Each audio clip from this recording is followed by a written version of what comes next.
Hello future coders, welcome back to Takla coder. और आज हम बात करने वाले हैं गीक्स फॉर गीक की प्रॉब्लम ऑफ द डे की। एंड आज की वीडियो होने वाली है बहुत ही अमेजिंग, क्योंकि आज हम बात करने वाले हैं expected time complexity and expected space complexity. क्योंकि इस वाली प्रॉब्लम में थोड़ा सा मैं अभी स्टक हो गया था। जब मैंने स्पेस कॉम्प्लेक्सिटी टाइम कॉम्प्लेक्सिटी पढ़ा तो मुझे ये लगा कि this is not possible, this is not possible. I talk to ChatGPT and he is also said that this is not possible. You can see in the screen that ChatGPT is also saying that it is not possible actually, but when I read out actually the entire thing in the given of the problem statement, I understand how this problem can be solved. So let's see how we can solve this particular problem. Let's get started. Simply हमें Google पर आ जाना है, GFG problem of the day search कर लेना है। उसके बाद में जो पहली लिंक आ रही है उस पर करना है क्लिक। देन हम वो आ जाएंगे हमारे GFG problem of the day के पेज पर। उसके बाद में सॉल्व प्रॉब्लम का जो ऑप्शन शो कर रहा है उस पर क्लिक करना है। देन हम आ जाएंगे हमारी आज की प्रॉब्लम ऑफ द डे पर। सिंपली मैं जैसे हर प्रॉब्लम में स्टार्ट करता हूँ कि पहले हम प्रॉब्लम स्टेटमेंट पढ़ेंगे, एग्जाम्पल से समझेंगे, देन उसके कंस्टेंट को भी समझेंगे। तो वैसे ही मैं इस पर्टिकुलर प्रॉब्लम में भी स्टार्ट करने वाला हूँ। सो आज की प्रॉब्लम ऑफ द डे की जो प्रॉब्लम स्टेटमेंट है वो है given an array consisting of positive integers numbers, remove all the duplicates numbers।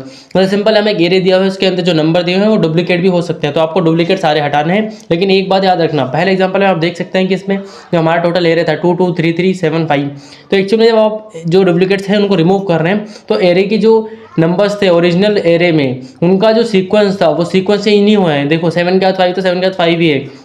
अगर आप सोचो कि शॉर्ट लगा के उसके बाद में मैं चेंज करूँ, मतलब चेंज कर दूँ, तो वो सारी प्रॉब्लम बहुत ज़्यादा कॉम्प्लेक्स हो जाएगा वो। ठीक है, after removing duplicates of 2 3 and get the 2 3 7 5। Okay ठीक है, पहला example complete. Then second example देखते हैं। उसमें हमारे पास एरे में दिया है 2 2 5 5 7 7 और एक्चुअल में आउटपुट आने वाला है 2 5 7। तो सिंपल होने वाला है ये कोड। अब चेक देखिए, यहीं पे मैं स्टक हुआ था कि एक्सपेक्टेड टाइम कॉम्प्लेक्सिटी थी order of n, then expected space order of 1।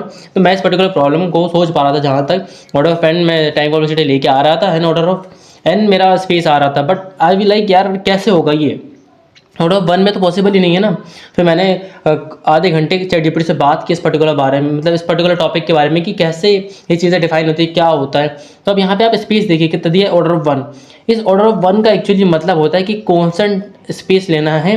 वो कॉन्स्टेंट स्पेस कितना हो सकता है, जितना एरे की जो लेंथ हो सकती है। ठीक है, मतलब एरे के जो पर्टिकुलर वेरिएबल कितने हो सकते हैं, 2 से 100 के बीच में हो सकते हैं। तो ये हमारा ऑर्डर ऑफ 1 के अंदर ही आएगा, 100 से 2 से 100 के बीच में जो टोटल नंबर्स आने वाले हैं। ठीक है, तो एक काम करते हैं, सबसे पहले राइट साइड हमारे कोड एडिटर पे आते हैं। हम इसमें यूज़ करने वाले हैं वेक्टर। ठीक है, एक वेक्टर मैं बना लूँगा, उसके बाद उस वेक्टर से ही मैं रिजल्टेंट वेक्टर भी निकालूंगा। 2 एक्चुअली वेक्टर यूज़ करने वाला हूँ, एक कॉन्स्टेंट स्पेस के लिए, एक रिजल्ट सेंड करना है वेक्टर के फॉर्म में, इसलिए तो सिंपल सी बात होने वाली है। अगर आपको वेक्टर का कॉन्सेप्ट नहीं पता है तो डेफिनेटली आप कमेंट्स कर सकते हैं, मैं एक्जैक्ट सारा जो भी वेक्टर की फंक्शन है, इनबिल्ट फंक्शन, सारी चीज़ आपको एक्सप्लेन कर दूंगा। सबसे पहले मुझे एक वेक्टर बना लेना है। किस चीज़ के लिए बना रहा हूँ वेक्टर में, यहाँ पे 1 से लेकर 100 तक सारी चीज़ें, मतलब सारे जो नंबर्स हैं उनको स्टोर करने के लिए कौन सा नंबर कितनी बार आया। अब यहाँ पे उसका नाम रेस लग रहते हैं, मान लेते हैं हम। और ब्रैकेट में यहाँ पे हम देख सकते हैं कितना, मतलब उसका साइज होने वाला है, तो 100 साइज होने वाला है। हर एक को 0 से असाइन करना है, तो कॉमा लगा के मैंने 0 लिख दिया, सेमीकोलन।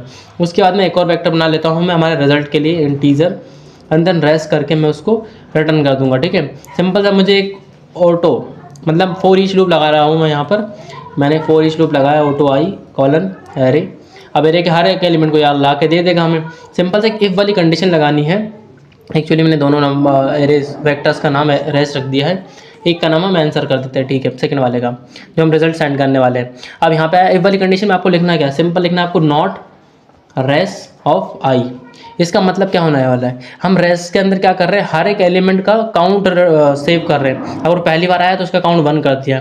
और नोट का मतलब होता है कि 1 है तो 0 कर दो, 0 है तो 1 कर दो। मतलब नोट क्या करता है कि अगर कोई भी वैल्यू है तो उसको, अगर वो 0 के अलावा कुछ है तो उसको 0 कर देगा, और 0 है तो उसको 1 कर देगा। ठीक है, तो अब इनिशियली सब में वैल्यू 0 है, तो पहली बार अगर कोई भी नंबर आएगा तो हम सिंपल क्या करेंगे, उसको सबसे पहले हमारे रिजल्टेंट एरे के अंदर, मतलब जो हमारा आंसर है वेक्टर, उसके अंदर पुश कर देंगे, पुश बैक आई। ठीक है, पुश कर दिया। उसके बाद क्या करना है, उसके बाद कुछ नहीं करना, रेस ऑफ आई को इंक्रीज कर देना, ताकि नेक्स्ट टाइम जब ये आए तो 1 दिखाए।